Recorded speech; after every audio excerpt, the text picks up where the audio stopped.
The Autobiography of Benjamin Franklin, edited by Frank Woodworth Pine.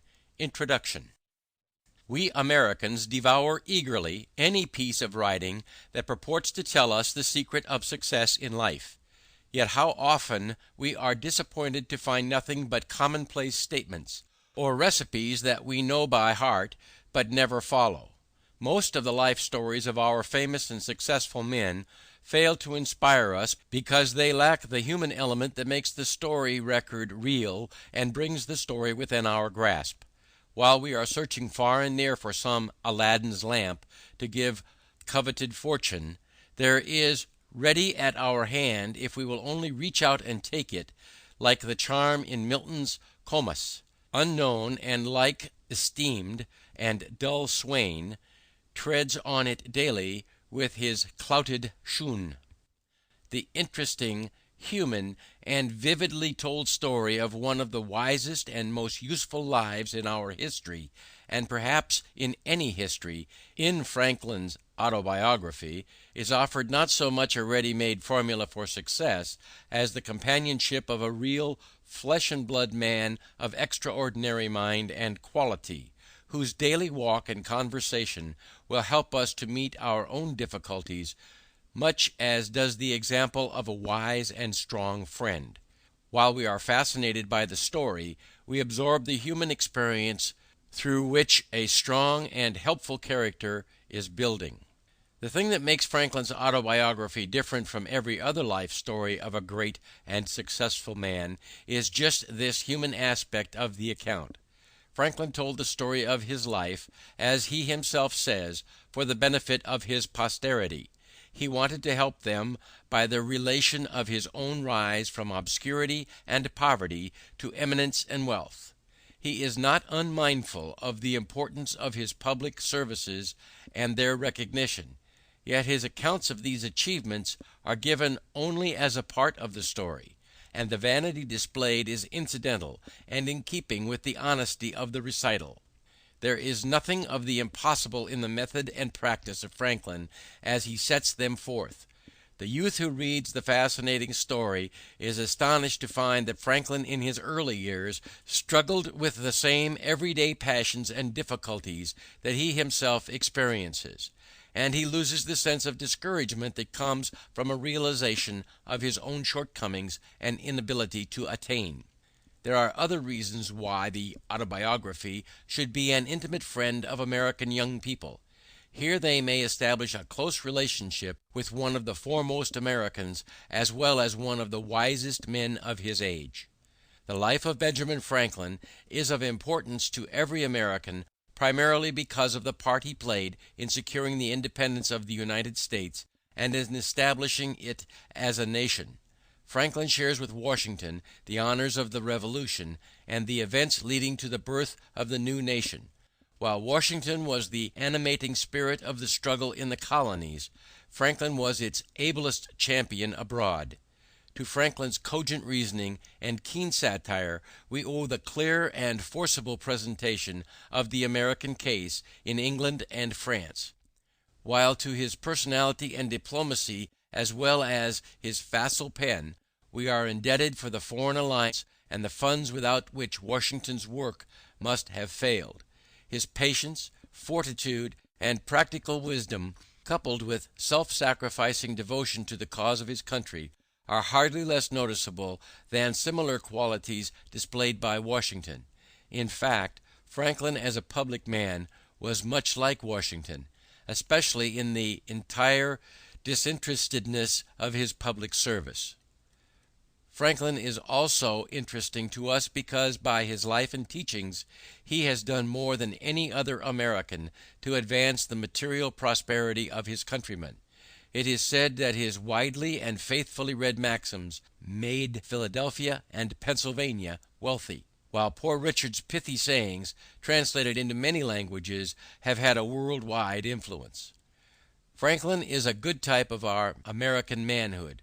Although not the wealthiest or the most powerful, he is undoubtedly, in the versatility of his genius and achievements, the greatest of our self-made men. The simple yet graphic story in the autobiography of his steady rise from humble boyhood in a tallow chandler's shop, by industry, economy, and perseverance in self-improvement, to eminence, is the most remarkable of all the remarkable histories of our self-made men. It is in itself a wonderful illustration of the results possible to be attained in a land of unequaled opportunity by following Franklin's maxims. Franklin's fame, however, was not confined to his own country. Although he lived in a century notable for the rapid evolution of scientific and political thought and activity, yet no less a keen judge and critic than Lord Jeffrey, the famous editor of the Edinburgh Review, a century ago, said that, in one point of view, the name of Franklin must be considered as standing higher than any of the others which illustrated the 18th century. Distinguished as a statesman, he was equally great as a philosopher, thus uniting in himself a rare degree of excellence in both these pursuits, to excel in either of which is deemed the highest praise. Franklin has indeed been aptly called many-sided. He was eminent in science and public service, in diplomacy and in literature. He was the Edison of his day, turning his scientific discoveries to the benefit of his fellow men.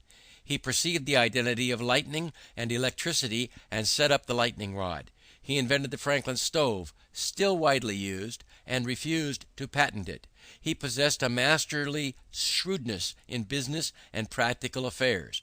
Carlyle called him the father of all the Yankees. He founded a fire company, assisted in founding a hospital, and improved the cleaning and lighting of streets. He developed journalism, established the American Philosophical Society, the Public Library in Philadelphia, and the University of Pennsylvania. He organized a postal system for the colonies, which was the basis of the present United States Post Office. Bancroft, the eminent historian, called him the greatest diplomat of his century. He perfected the Albany Plan of Union for the colonies. He is the only statesman who signed the Declaration of Independence, the Treaty of Alliance with France, the Treaty of Peace with England, and the Constitution. As a writer, he has produced, in his autobiography and in Poor Richard's Almanac, two works that are not surpassed by similar writing. He received honorary degrees from Harvard and Yale, from Oxford and St. Andrews, and was made a Fellow of the Royal Society, which awarded him the Copley Gold Medal for improving natural knowledge. He was one of the 8 foreign associates of the French Academy of Science. The careful study of the autobiography is also valuable because of the style in which it is written. If Robert Louis Stevenson is right in believing that his remarkable style was acquired by imitation, then the youth who would gain the power to express his ideas clearly, forcibly, and interestingly cannot do better than to study Franklin's method. Franklin's fame in the scientific world was due almost as much to his modest, simple, and sincere manner of presenting his discoveries, and to the precision and clearness of the style in which he described his experiments, as to the results he was able to announce. Sir David Humphrey, the celebrated English chemist, himself an excellent literary critic, as well as a great scientist, said, "A singular felicity guided all Franklin's researches, and by very small means he established very grand truths. The style and manner of his publication on electricity are almost as worthy of admiration as the doctrine it contains." Franklin's place in literature is hard to determine because he was not primarily a literary man. His aim in his writings, as in his life work, was to be helpful to his fellow men. For him writing was never an end in itself, but always means to an end. Yet his success as a scientist, a statesman, and a diplomat, as well as socially, was in no little part due to his ability as a writer. His letters charmed all and made his correspondence eagerly sought. His political arguments were the joy of his party and the dread of his opponents. His scientific discoveries were explained in language at once so simple and so clear that ploughboy and exquisite could follow his thought or his experiment to its conclusion. As far as American literature is concerned, Franklin has no contemporaries. Before the autobiography, only one literary work of importance had been produced in this country. Cotton Mather's Magnalia, a church history of New England, in a ponderous, stiff style. Franklin was the first American author to gain wide and permanent reputation in Europe. The autobiography, Poor Richard, Father Abraham's Speech, or The Way to Wealth, as well as some of the bagatelles, are as widely known abroad as any American writings. Franklin must also be classed as the first American humorist. English literature of the 18th century was characterized by the development of prose. Periodical literature reached its perfection early in the century in The Tatler and The Spectator of Addison and Steele. Pamphleteers flourished throughout the period. The homelier prose of Bunyan and Defoe gradually gave place to the more elegant and artificial language of Samuel Johnson, who set the standard for prose writing from 1745 onward. This century saw the beginnings of the modern novel in Fielding's Tom Jones, Richardson's Clarissa Harlowe, Sterne's Tristram Shandy, and Goldsmith's Vicar of Wakefield. Gibbon wrote The Decline and Fall of the Roman Empire, Hume his History of England, and Adam Smith The Wealth of Nations. In the simplicity and vigor of his style, Franklin more nearly resembles the earlier group of writers. In his first essay he was not an inferior imitator of Addison. In his numerous parables, moral allegories, and apologies he showed Bunyan's influence. But Franklin was essentially a journalist. In his swift, terse style he is most like Defoe, who was the first great English journalist and master of the newspaper narrative. The style of both writers is marked by homely, vigorous expression, satire, burlesque, repartee. Here the comparison must end. Defoe and his contemporaries were authors. Their vocation was writing, and their success rests on the imaginative or creative powers they displayed. To authorship Franklin laid no claim. He wrote no work of the imagination. He developed only incidentally a style in many respects as remarkable as that of his English contemporaries. He wrote the best autobiography in existence, one of the most widely known collections of maxims, and an unsurpassed series of political and social satires. Because he was a man of unusual scope of power and usefulness, who knew how to tell his fellow men the secrets of that power and usefulness. The story of the autobiography. The account of how Franklin's autobiography came to be written and the adventures of the original manuscript forms in itself an interesting story. The autobiography is Franklin's longest work, and yet it is only a fragment. The first part, written as a letter to his son, William Franklin, was not intended for publication, and the composition is more informal and the narrative more personal than in the second part. From 1730 on, which was written with a view to publication. The entire manuscript shows little evidence of revision. In fact, the expression is so homely and natural that his grandson, William Temple Franklin, in editing the work, changed some of the phrases because he thought them inelegant and vulgar. Franklin began the story of his life while on a visit to his friend Bishop Shipley at Twyford in Hampshire, southern England, in 1771. He took the manuscript, completed to 1731, with him when he returned to Philadelphia in 1775. It was left there with his other papers when he went to France in the following year, and disappeared during the confusion incident to the Revolution. 23 pages of closely written manuscript fell into the hands of Abel James, an old friend who sent a copy to Franklin at Passy, near Paris, urging him to complete the story. Franklin took up the work at Passy in 1784 and carried the narrative forward a few months. He changed the plan to meet his new purpose of writing to benefit the younger reader. His work was soon interrupted and was not resumed until 1788, when he was at home in Philadelphia. He was now old, infirm, and suffering, and was still engaged in public service. Under these discouraging conditions, the work progressed slowly. It finally stopped when the narrative reached the year 1757. Copies of the manuscript were sent to friends of Franklin in England and France, among others to Monsieur Le Villard at Paris. The first edition of the autobiography was published in French at Paris in 1791. It was clumsily and carelessly translated, and was imperfect and unfinished. Where the translator got the manuscript is not known. Le Veillard disclaimed any knowledge of the publication from this faulty French edition. Many others were printed, some in Germany, 2 in England, and another in France, so great was the demand for the work. In the meantime, the original manuscript of the autobiography had started on a varied and adventurous career.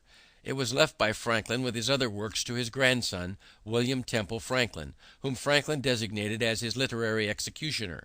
When Temple Franklin came to publish his grandfather's works in 1817, he sent the original manuscript of the autobiography to the daughter of Le Veillard in exchange for her father's copy, probably thinking the clearer transcript would make better printer's copy.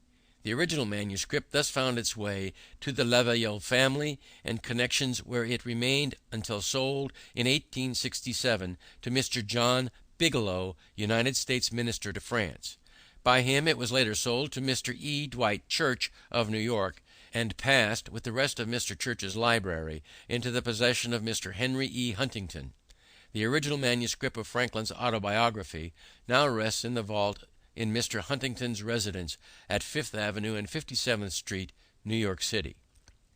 When Mr. Bigelow came to examine his purchase, he was astonished to find what people had been reading for years as the authentic Life of Benjamin Franklin by himself was only a garbled and incomplete version of the real autobiography. Temple Franklin had taken unwarranted liberties with the original. Mr. Bigelow says he found more than 1,200 changes in the text. In 1868, therefore, Mr. Bigelow published the standard edition of Franklin's autobiography. It corrected errors in the previous editions and was the first English edition to contain the short fourth part, comprising the last few pages of the manuscript written during the last year of Franklin's life. Mr. Bigelow republished the autobiography with additional interesting matter in 3 volumes in 1875, in 1905, and in 1910. The text in this volume is that of Mr. Bigelow's editions. For the divisions into chapters and the chapter titles, however, the present editor is responsible.